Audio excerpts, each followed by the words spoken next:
Well, hello everybody. Andy Lindahl here. We'll have Scott Hastings along in just a moment. I promise. You know how this goes sometimes. But we got the hot mic ready to go. We've got an Avs game back in progress. I'll tell you what, I'm actually shocked at how fast that first period went. It was ridiculously fast. So while we wait for Scotty to hop on board, if you wanna weigh in, I'd be happy to have you along because they move quick. They got a few good chances there, and I don't know.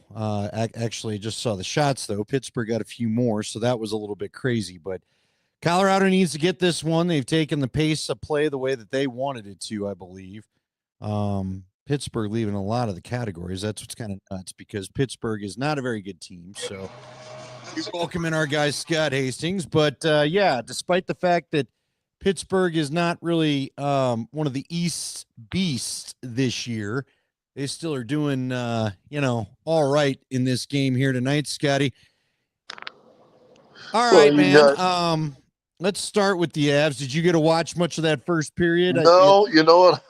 I turned it on late because I was watching our president obliterate the other side of the aisle in a little ruckus, and they actually kicked the guy out because he was yelling and protesting, and it was like it was a little bit like a South Park scene. But he did say something interesting. He goes, "Listen, we don't talk politics," but he said, "No tax on tips. We've heard that. How about this? No taxes on overtime, and no taxes on Social Security." Well, those were the promises. So I didn't heard the Social Security or the overtime. I mean, oh no, he talked about that. You grew up in radio. I mean, you did it. I mean, you live on overtime for a while. Yeah, but it's not categorized as overtime. I don't know what they categorize it now. It just I got a second game fee for all that extra stuff I was doing. There's a game fee for everything that we did. So, but anyway, the Avs, the ice are good. I will say this: I don't know if it's what it is about the gold and black. You like a Pittsburgh uniform, don't you? But I like the Boston Bruins when they wear the primarily white with the gold and black trim on them too. I don't know. I just think those are cool looking uniforms.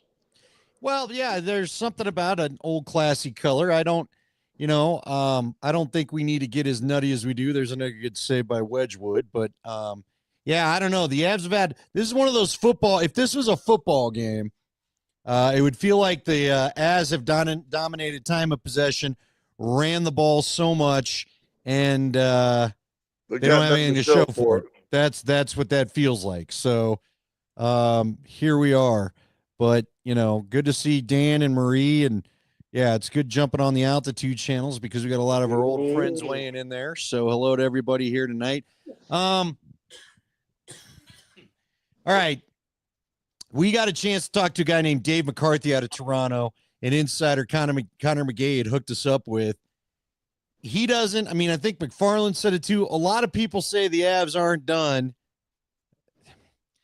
Here's the thing. I want them to make another trade. Scotty, what's the balance? Is it just because of the window you give up what you got to give up to go and get this thing done? Or do you have to worry about, like at some point I wonder, when does the second core appear around McKinnon and McCarr and Tays? And, I would put Blackwood in that bunch. Do you have to be a little bit smart about what you do? Or do you just go for it, pedal to the metal every deadline because of the guys you got? Well, I listen. They had a distinct mix. I think when you go back to the Stanley Cup team, you always got to go back to the last most successful team, and they had threatening lines. The first two lines are fabulous, and if you remember at that time, led kind of by Cogliano and those guys, that fourth line was so feisty. There was times they would get maxed up. In fact, it happened in the postseason. They get maxed up 45 seconds or so with that first thing, and they were running them ragged. I mean, they had that was about as energetic, hard hitting, tiny at times line, but man, they balled during those postseason. So they built themselves to be quick, fast, get going, boom, boom, boom, and it feels like they have struggled to find anything from that second line down, with any consistency, And really, I know we had the 20-somethings for a while, right? But Yeah, there the really heroic hasn't been an 20s. identity for any of the second, third, or fourth lines. And I think they're starting to fill in depth behind those, starting to add into that, trying to get some stuff. So it's just not, if McKinnon and McCarr are scoring 2 goals each, they are winning. Oh, And yeah, so they've I think talked a they're lot trying to about it. fill. Trust me, Jared Bednar's talked about it. They got to get it. See, I'd like to see him add some scoring punch, and I thought Middlestat could be a guy they throw out there. But Dave McCarthy, again, the insider from the NHL Network and NHL.com, was telling us here's the problem. If you trade Middlestat, you still are searching for another center. And so he doesn't think he goes, I would ride with Middlestat a little bit longer right now. You don't need to create another problem just to get more scoring. But again, and we're seeing a little bit of it tonight, even though they're shooting more, they still don't have that finishing score. And now we got a breakaway as they get around. Can I ask you a question on the graphic? Go ahead. Ball all in, career head to head, McKinnon and Crosby. 9-6-3 for McKinnon, 9-8-1 for Crosby. No, that's pretty good. Well, hold on. If it's head to head, how? Yeah, how I don't is, understand. Yeah, I don't know. How is one 9-8-1 and one's 9-6-3? No idea. I don't know. I don't know what that. Listen, I saw something earlier today. I was reading about the Edmonton Oilers trade where they traded with the Devils and I think it was like the Devils and the Blackhawks or the Devils and the Bruins to send this forward to Edmonton. And it said the Bruins and the Devils are each going to retain 50% of the salary. And I'm like, okay, well, then they're keeping all the salary. If they each are taking 50% of the salary, there ain't no salary left. What are you talking about? Well, so one team, in other words, both teams are paying half the guy's salary. They're each paying half. They're each, to me, if that's the math, then shouldn't they each be paying 25%? Because basically. Well, you're showing that Mullen upbringing right there. No, each team is retaining 50%. Each team is retaining 50%. Then there's no salary left. How are you retaining the salary? They're still going to pay him even though he's gone. They're only basically the Bruin or well. But you're misunderstanding. They're not retaining as if they're just keeping the salary. They're probably retaining it on their salary cap and their expenditures. All I'm saying is, it sounded funny. If we each pay 50%, that's 100%. But the bottom line is the hit to the Oilers is only like $500,000 or whatever. So, I don't know, man. This is now Pittsburgh's out shooting Colorado. Here's my worry about all this, and they may add another trade. That's a good-looking Guinness here in the hat. first 5 minutes of the second period, Colorado's getting outplayed. Yeah, well, and I don't know if this is the 4 days off. The Colorado played 900 games and a bunch of back-to-backs. Had that last week before the Four Nations, or they had 3 games before they ended with a back-to-back, and now they've got all this time off. They took 4 days off here. They'll play again Thursday. I guess they go Thursday, Saturday. But there's just times where you wonder, how come we couldn't have spread this out a little bit more? Well, it's the same thing with the NBA. The stupid back-to-backs and everything that they've done, and then a 4-day break, and then you had, that game they lost in Milwaukee. They're playing all these games, and you have 3 days in between a game on the road. No, I know. It doesn't make any sense. You go and you make another trade, and I like Lindgren. I'm excited to see what Lindgren can add. It's just a big stand. And I'll be happy when you get Manson back, get Manson back and have some big defensemen to work with. But I don't know, Scotty. I worry about sometimes how long does it take to get the chemistry going? You know what I mean? You make all these trades, which is great, but then, oh, God, there's a goal. Finally, they broke through Lehkonen and McKinnon doing their thing in front. So hopefully that bursts the bubble and off they go and they get going. They've got to win all these games on the homestand. They got San Jose coming to town Thursday night. I believe that's going to be Georgie's first time back in the building. They've already played Georgie, but they played him in San Jose. So now Georgie's going to come back. I hope the fans just give him a nice round of applause and leave it alone, but something tells me he'll probably get some booze or something. And then they've got to play Toronto on Saturday. So that'll be... I'm way behind you, but that's a heck of a pass by McKinnon. Well, and again, a guy in front of the net where you got to be. You got to. Yeah. I still wouldn't mind seeing Val up with this line. I got nothing against Lehkonen. Yeah, we'll see how it goes. Yeah, but what's 88, the new guy, Buja? Netches, What's it? How do you say it? Netches. Netches. I like him with a bigger winger too, though. I've told you That's I could see them moving down. Although Connor was saying both Val and Netches are right-handed shots, and that would be redundant, and you can't have them both. I don't know, man. I get it, but you know what? Right now, you also have a bunch of right-handed shots on the top line, if I'm not mistaken, because Netjes and McKinnon are both right-handed shots, and I believe Lecky just shot that one right-handed too. So yeah, he just fired that one. They're all right-handed shots. You technically don't have a left-handed shot, but whatever. You had told me, I thought you had an interesting statement to me in the car as I was driving home. We were talking about what are we going to get into and all this. You said you're not worried about the Avs or the Nuggets. Expand on that. um. Listen, I think the Avs, if we're being very honest, and listen, I think there's something going on with Colorado sports fans, and maybe it's a panic of having the Broncos win a Super Bowl and then going 9 seasons of drought city. That now all the fan bases. I mean, it's just 3 years ago the Avs won one, and they've been fun, competitive, good teams to watch. Um, I say the at least what is this, the third year after they've won it? So the third year, the previous 2 years, you got a guy basically missing the playoffs that might be your second or at least third best player on your team, and is a factor of your team. All of a sudden misses the entire Kraken series basically after did he do his thing after the first or second game? Yeah, they got to Seattle, and that's when all hell broke and, loose. and, and you end up losing a 7 game. I think you lost 7 games in those 7 games to Seattle games. And then the next year, the same thing happens, and in you're in like, Dallas. You win and the first I'm, game. I'm not sure you don't win both those series if he plays.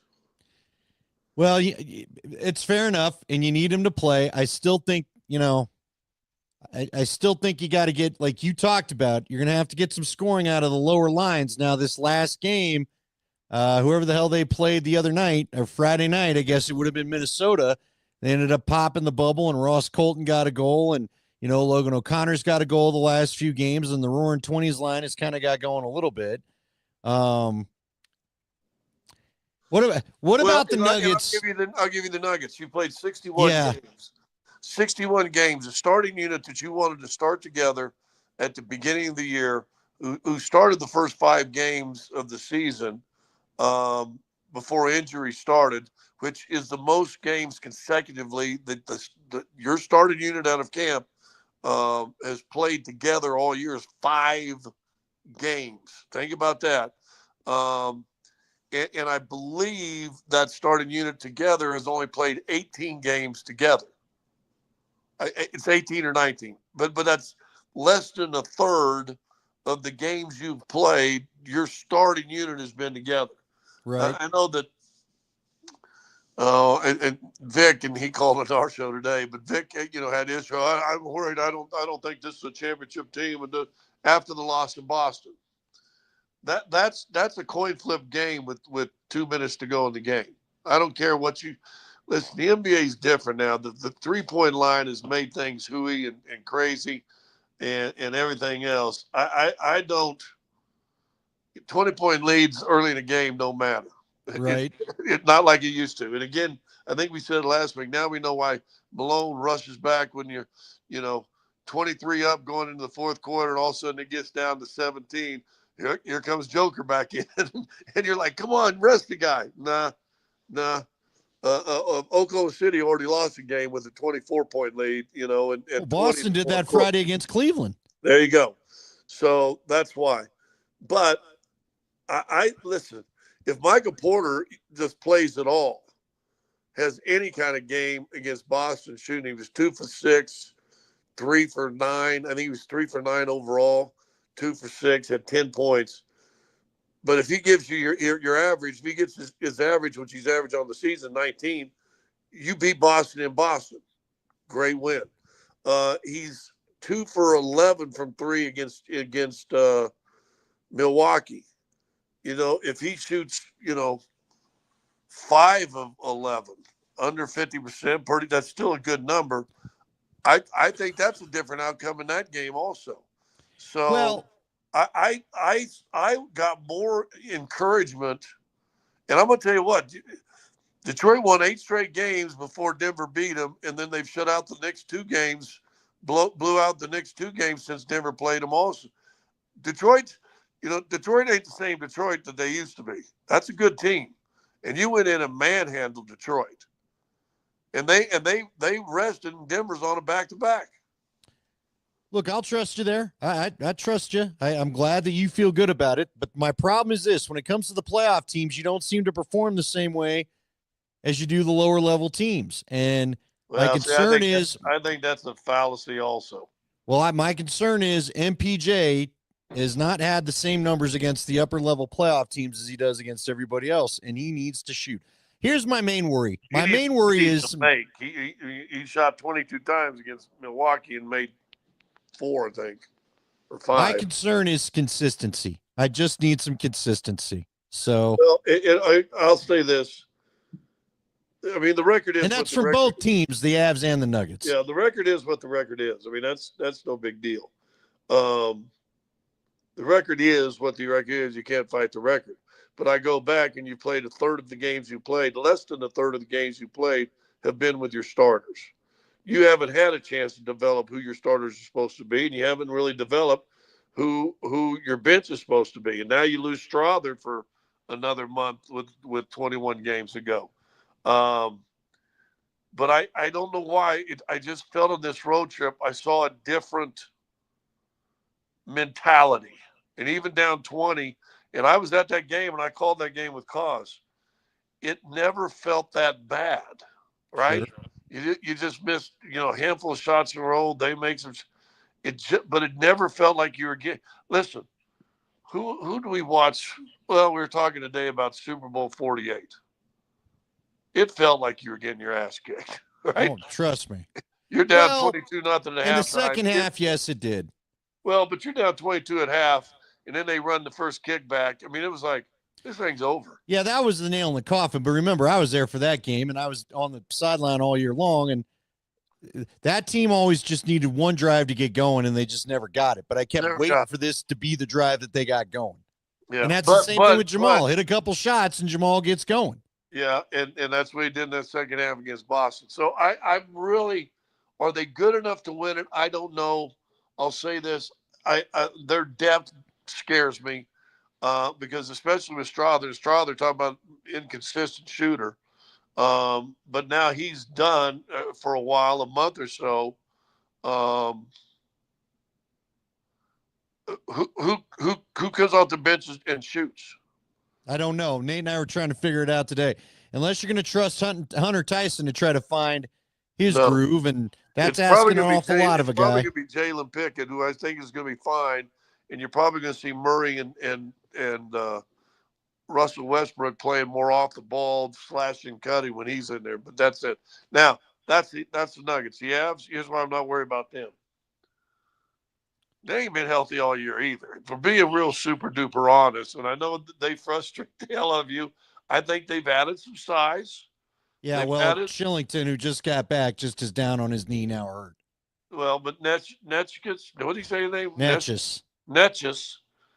I really think, and it may be another year before we see it all, but I think he's going to be something special for these guys. And by the way, Wedgwood is fantastic as a backup goalie. No, I think you need to re-sign him. Yeah, if you can get it affordably. Look, I like a lot of it. I believe, here's the thing about hockey. Hockey, stupid things can beat you. Hockey, a dumb bounce after a great game can go the wrong way, or, a shot off someone's butt, or just sometimes stupid things happen in hockey and you get beat. In the NBA, that doesn't happen too often. You're just either better than the other team or you're not when you're playing these 7-game series. Right. So, well, I like Denver and I like them. I their depth scares me, but their depth scared me last year too, and that came out true. I don't think they've done enough to add a punch off the bench. That's been their biggest mistake. I hope it doesn't bite them. That being said, I think, some of the questions you and I had before the season started, I think Christian Brown's answered all them questions. I don't think there's no nervousness. And if you remember what I said early, they replaced KCP fine. They just haven't replaced him.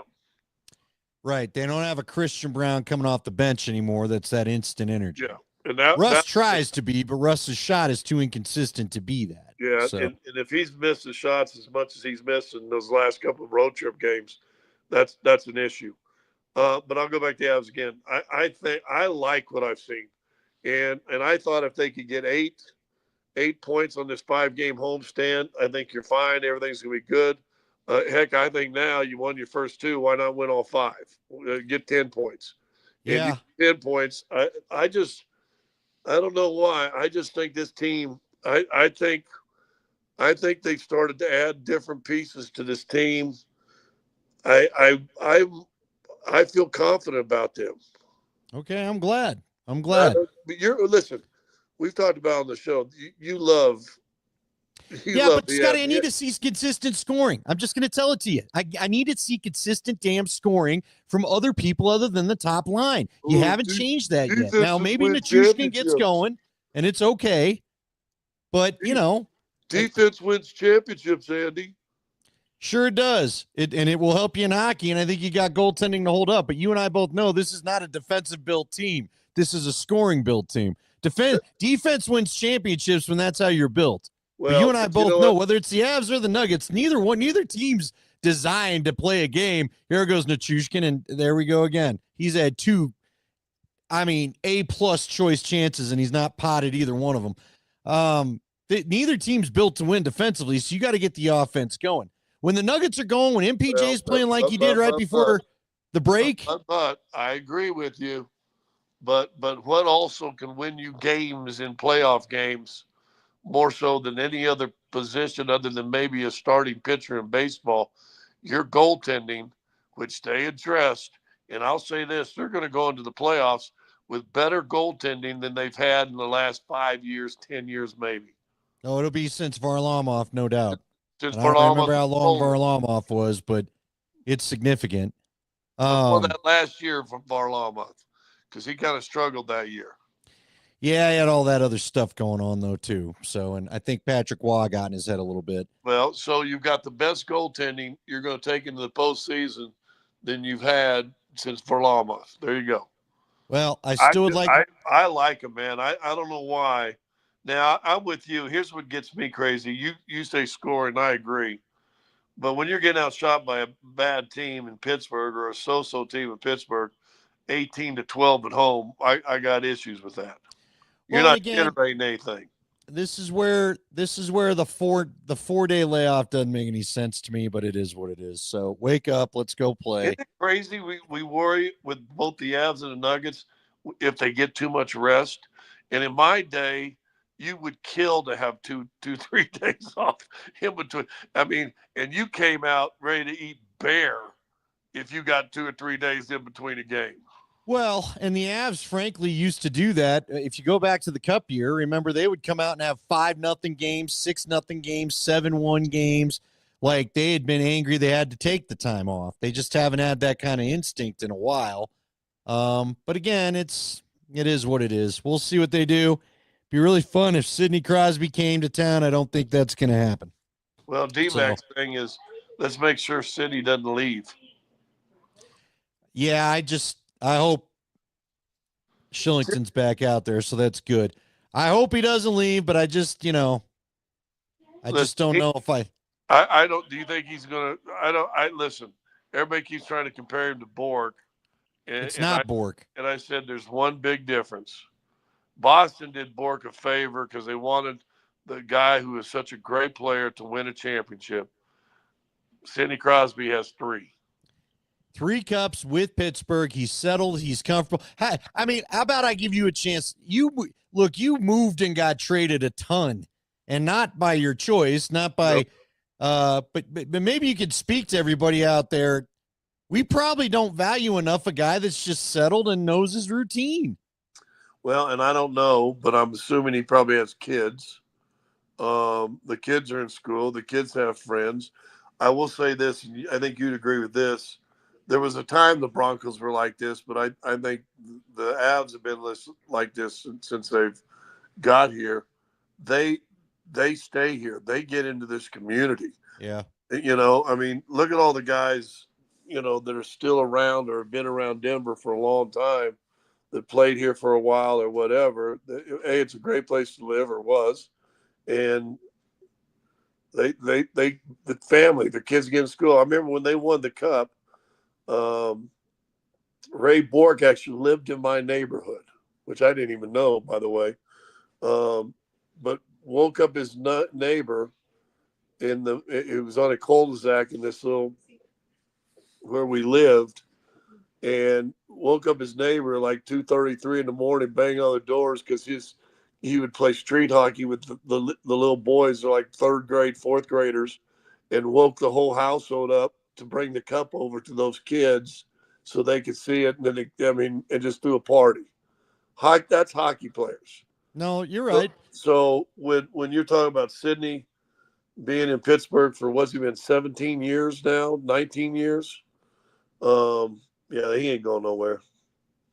I wouldn't think so. Now look, stranger things have happened, but look, the other thing is the Avs got to have something to give Pittsburgh that's worth it. And they don't have next year's first round pick. They don't have, or I should say this year's. This upcoming draft, they don't have a first and have a second now because of the lingering trade. So I don't know what you got to offer people. I don't know what top prospects you have left. This is the cost of you winning that cup. This is the cost of you trading for all those guys last year and decide not to keep most of them. I don't want to see that happen again either, frankly. Yeah, it's going to come a time you're going to have to rebuild eventually. And with hockey, you can still get two or three good young players, McCarr, while you still have a guy who's been around a few years, McKinnon, Randon at the time. It seems like that happens more in hockey than in other sports. But who knows? Who knows? Well, yeah. Well. Hey, listen, to your point about loving it in Denver, when we had McCarthy on, Dave McCarthy, again from NHL.com and NHL Network and NHL Sirius Radio and all that stuff, he said Mikko Rantanen's been going through. Now, he said they need to be patient with him out there, but he said he's clearly going through a culture shock going to Carolina, which I'm sure you could probably understand. Carolina and Colorado aren't the same places, right? So, and I'm sure Carolina's no one knows him, and no one. I mean, hey, great, they could look at his numbers, but they don't know the player. They don't know who he is. They also don't know because Mikko would do it here. He would go on 2-week benders that he scored everything, and then he'd go on 2-week benders the opposite way, where he wouldn't touch a puck. Well, and Dave said Sebastian Aho is not the same as Nathan McKinnon. So, isn't that funny? Hey, isn't that funny? When what was the two guys, Stoudemire and the dude they called the Matrix, when they leave Phoenix and leave Steve Nash, boy, they just became nice role players after that, didn't they? Yeah, now you're driving me nuts. I'm trying to remember who the Matrix was. If you guys can remember, put it in the comments. We got a lot of good people commenting today. But yeah. hey, I'll use it just, and he was getting older, but he wasn't that old. Look at the numbers Will Barton used to put up in Denver, and then when they traded him to Washington, what'd he do? Nothing. Nada. He was out of the league in 2 years. So, all right. Quick, the Bronco thing's done. There's a million people being mocked, all that other kind of stuff. Davante Adams, I thought you guys had an interesting conversation about him. All right, here's my question, okay? Because I want to try to mix it up from what you guys talked about on the radio. Not only for you, but for our listeners. I put this to Nate late in the show, I should say. If you had to spend, if you're spending $20 million, if you're spending a big haul, are you spending it on a linebacker? Or are you spending it on Davante Adams? Are you going after Nick Bolton, the guy everybody seems to want to play linebacker from KC? Or are you trying to sign Davante Adams? Nick Bolton's 25. Davante Adams is 32. Probably Nick Bolton. Yeah. Or what's the guy from Philadelphia that blew up this year? That's it's Zach Bond. And you know what? Good. Here's my thing about Zach Bond. He's a little undersized. He's only 220 or 225, man. He's not a big dude. He's surrounded by one of the best defensive lines. See, to me, the good middle linebacker, and I would say, we've seen this in the past. You get a good middle linebacker that's got some good defensive tackles in front of him. You know this from your days calling the games, Scotty. I mean, Philadelphia's got the best front four in the game. So, yeah, I think Zach Bond's an incredibly athletic player, good linebacker, but I'm not ready to say that dude's going to be the same everywhere. You know what I mean? Like, to me, Nick Bolton, I prefer Nick Bolton a little bit more because he's done it a little bit longer. I mean, Zach Bond's been a little bit of a journeyman until Vic Fangio unlocked him. So, frankly, now look, Zach Bond may be their version of our guy that was here. Who's our big 99 that followed Vance Joseph on the defensive line? Zach Allen. Yeah. Zach Allen, look, nobody knew about Zach Allen, and VJ just unlocked him. So maybe Zach Allen be that great everywhere. Maybe it's a little bit getting to play in VJ's scheme is all I'm saying. But I just don't know about, like, to you kept saying 2-year deals all I'd offer him, and I don't know if I'd want to go more than $20 million. Well, my initial thing was give him a 3-year deal. Dude, Wedgwood's out of his mind tonight. Give him a 3-year deal for $64 million and 41 guaranteed. Yeah. And so basically you're just going to pay him for 2 years. Yeah, I mean, I'm with you there. Do you think he accepts it though? Because here's the other thing. Ian Rappaport. But you don't know unless you talk to him, one. And two, if he doesn't, then I'm just saying Coach Stanford would go, same thing, 3-year, but go. He told you guys 90, but said he probably hadn't thought about it enough. Yeah, I wouldn't pay him in the 30s. I might pay him 20. I think he's going to be a guy that keeps himself in shape. Somebody else brought this up today, or I heard today, that do you also want Bo Nix with a veteran diva wide receiver this early career? I would say no, and here's why I would tell you that. You know who that was in 2017 that made Trevor Simeon's life hell in his second year trying to be a starter and establish himself on a team? Emmanuel Sanders. Couldn't quit asking. And look, good receivers want the football and all that stuff, But Emmanuel was always in his ear yapping about. That's why remember that game late in the year where they went to Miami and just got crushed? And it was your boy. It was the old offensive coordinator, the D-Max buddies with, that it was the coach there, Adam. Yeah. Went to the Jets before he went to Miami. Yeah. Anyway, coach. God, I can't remember his freaking name. And just like that, they get outside. We got a 1-1 game. Brutal. Brutal. Gates. All right. Adam Gates. Adam Gase. Thank you, Julia. Thank you, Warden. But they go down there, and Emmanuel was so much in Trevor's ear, and Trevor was so over everything going bad that he just kept feeding Emmanuel the ball 1,000 times. Broncos got killed. Now, I don't think Bo Nix would necessarily do that, but it is a good point. Now I don't know. Would Devontae be allowed to be a diva with Sean Payton? That would be the question to me. I would think Sean Payton might get in him a little. But again, you don't need the problem, I guess, is what you're talking about. By the way, turnover by McCarr to set that 2-on-1. Well, yeah, and they had 3 perfect passes while we're hitting skates. I'm just telling you, it's a frustrating. This feels like one of those games where you screw around and have regret at the end of the night. So I hope it doesn't go that way. But whatever. So, yeah, I don't know, man. There's so many. Like, again, it's intriguing to think about Sutton and Adams together. But then again, that's a lot of money because Adams if you go and get Adams, what happens to Sutton?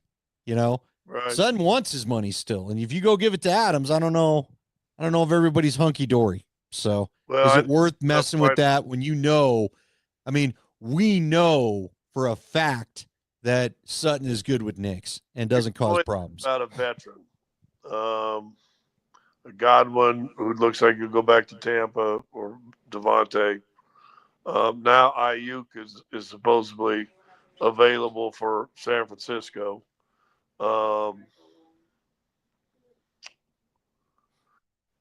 If you get a veteran, Sean Payton's going to play him. Yep. If you get a young player and you've seen 2 wide receivers in Mims and Franklin. Mims couldn't touch the field last year, his rookie year, on the offense under Sean Payton, and Franklin could hardly touch the field this year until late. I don't know if Sean and there's some good wide receivers, young talented wide receivers in this draft. And they'll probably draft one, but will Sean Payton play a young wide receiver? Not if he has all those vets. So I just don't know if it's worth the money, man. I just don't know when you're that old. Because again, Scotty, I don't think they're a player away from the Super Bowl. I know DMAC says the Chiefs are down, spend all the money, go get him, and DMAC may prove to be right. I just don't think you're that one player away, So unless you're getting somebody that may still be here in 3 years, and I don't know that Devontae is more than a 2-year player. Now, maybe, you know what? Maybe he's that rare exception that plays way late into his age, but, Well, what was our guy that was in Owens, Terrell Owens? Terrell Owens, yeah.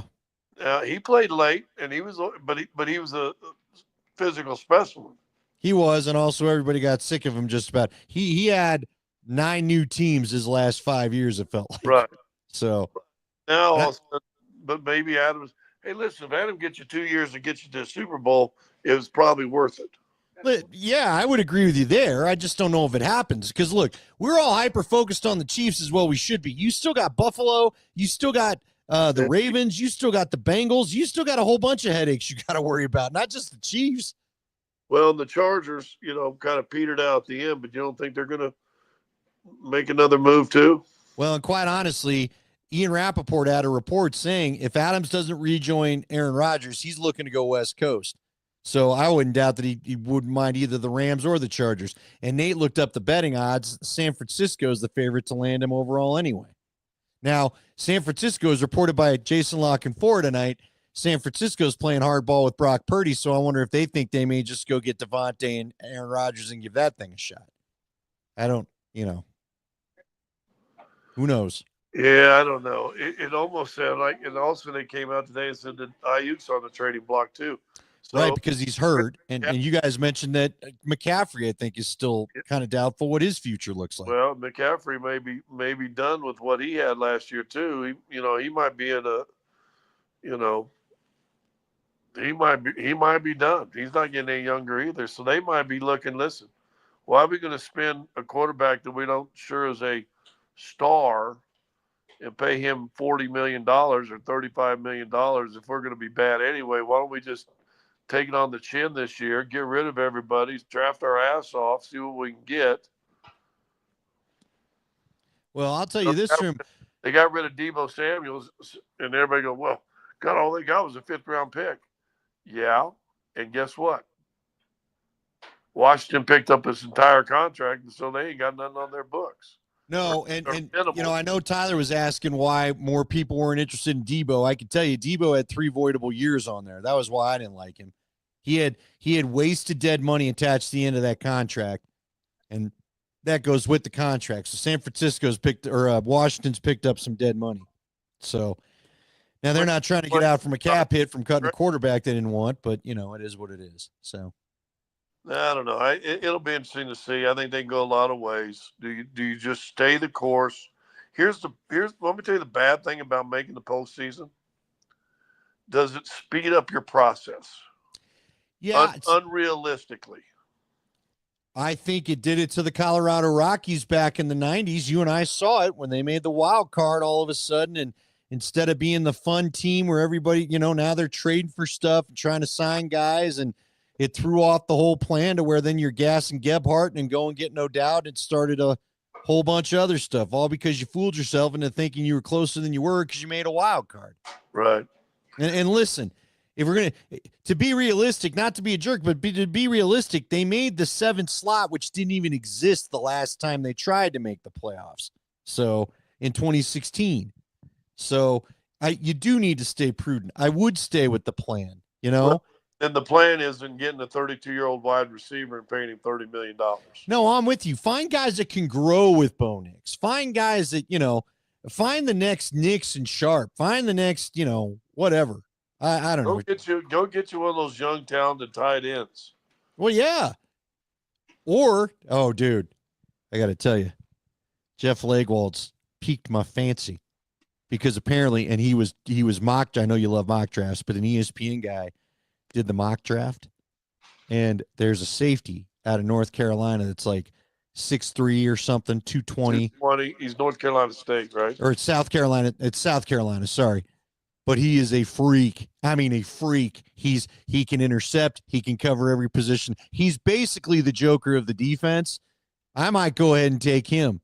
Yes, get you a young tight end, but apparently it's a real deep tight end class. And none of them are Bowers from a year ago, so don't go thinking that you got that. So to me, if that safety's there, could you imagine a dynamic safety like that that's an Ed Reed type? Or the guy from Seattle, Cam, I always forget his last name. But you get a guy like that and pair him in your secondary with PS2, come on now. Because again, there's nothing wrong with playing a little defense to get you to the Super Bowl. Yeah, well, I'll take him. That's fine. And then, like you said, get a tight end in the second round. I don't think you don't have a third or a fourth. I think it's the fourth you don't have. So I know they've got their first three. Might even be the fifth. I can't remember. I thought they don't have a fifth. They've got 7 overall picks, but they're missing a couple rounds. Like they double up in some rounds and then they're missing a couple rounds. But first, second, fourth, 6, and 7. Broncos, let's see. I can go check real quick. But look, man, you draft well. Like it's a deep defensive line class, deep tight end class, deep running back class. It'll be fun. Did you see they're not going to let Belichick do the hard knocks, I guess?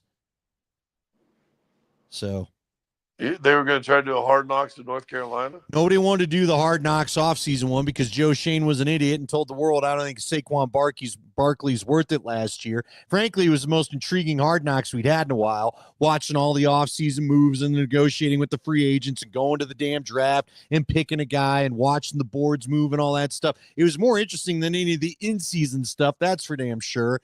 And because Joe Shane was stupid and told the world he hated the free agent that he let go to Philadelphia that then went and won the Super Bowl, now no team wants to be exposed to that again.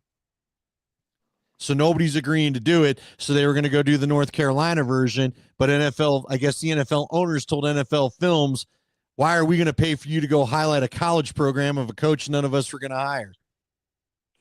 Well, why don't somebody in North Carolina fund it themselves at HBO? That's what I'm saying. It'll be on Netflix. Dude, I'll ask you this. Nate and I have talked about this. Wouldn't an off-season transfer portal kind of hard knocks for college be maybe more interesting than what they've got going on right now? Yeah. Watching Belichick or somebody negotiate with some hotshot portal kid, walk in and tell you he wants $1 million. Some kid you've never heard of wants $500,000. That's right. A 3-star because that's what they're going for right now. By the way, you haven't said anything about my hat. I told you you weren't listening. I said it's a damn good looking Guinness hat. Yeah, well, look at the inside. Yeah, it's all the Guinness labels. The Guinness. Oh yeah, good. Yeah. If they want to sponsor something. Yeah. I don't drink anymore, but I would drink a Guinness if they'd want to sponsor it. Yeah. All right. Well, let's hope they get their act together in the third period. How about a bold prediction? Yeah, go ahead. There will be another championship in Denver this year.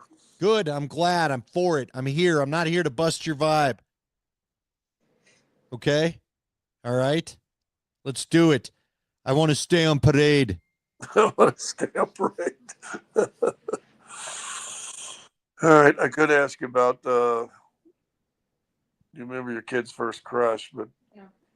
You mean her first date? She wants yeah. Oh, yeah. Yeah, Hayden's was Kaya. Her name was Kaya. Yeah. She was a looker. She was a little cutie. How about Ellie, Andy? Oh, I was her first. No, I don't know. Yeah. Got no idea. Yeah, Andy was my 10-year-old daughter's first crush. Huh? Yeah. Ruh-roh. Hey, that's most girls' reaction to something like that. Hey, that's how they sound when I say, hey, you want to go out and get some coffee? Huh? Huh? Who are you talking to? Never mind, not you. I'm leaving. And with that, we'll bid you adieu. We'll talk to you next week. Again, what are the Nuggets? I know you're in Oklahoma. We could probably do Tuesday again, right? Because you're in Oklahoma City Monday, Tuesday, or what's the deal? We got Or it's Sunday, Monday, Oklahoma City? Sacramento Wednesday, Phoenix Friday, and a back-to-back Sunday, Monday, Sunday afternoon again with Oklahoma City. Got to win one of those two. Right. And the next week gotta after win. the back-to-backs with Oklahoma City, do you come home or what do you do? Yeah, they were home. Yeah, they were home. We're here Tuesday. We can do Tuesday. All right. We'll see you next Tuesday. All right. Good night, all.